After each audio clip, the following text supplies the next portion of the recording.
Hey everyone, you want to send a friend a cryptocurrency gift. You know they're into Bitcoin, but you're not sure how to do it. You've heard of Venmo, but you thought it was only for sending money to friends and family. Well, I'm here to tell you that Venmo actually allows you to send and receive Bitcoin. Hook. Ever wondered if you could send Bitcoin to your friend using the same app you use to pay for your coffee? Well, today, we're going to find out. Context. Venmo is a popular mobile payment app that makes it easy to send and receive money. While it's primarily known for its peer-to-peer transactions, it also supports cryptocurrency, including Bitcoin. Steps to send Bitcoin on Venmo. Setting up your Venmo account.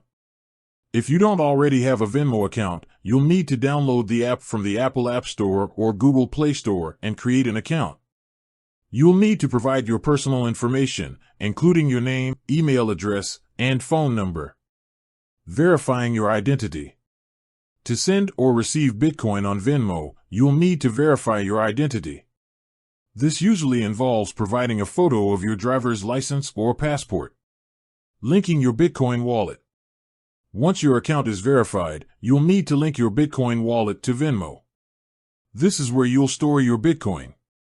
You can use a third-party Bitcoin wallet or Venmo's built-in wallet. Sending Bitcoin. To send Bitcoin on Venmo, open the app and tap on the Pay button. Select the friend you want to send Bitcoin to, and then choose crypto as the payment method. Enter the amount of Bitcoin you want to send and tap Pay. Additional tips. Fees. Venmo charges a fee for sending and receiving Bitcoin. The fee is usually a percentage of the transaction amount. Security. It's important to keep your Venmo account secure. Use strong passwords, enable two-factor authentication, and be cautious of phishing scams. Bitcoin volatility. Bitcoin is a volatile asset, which means its price can fluctuate significantly. Be aware of the risks involved before sending or receiving Bitcoin. Conclusion. So, there you have it. Sending Bitcoin on Venmo is actually quite simple. With a few steps, you can easily send cryptocurrency to your friends and family. With that said, thanks for watching and until next time.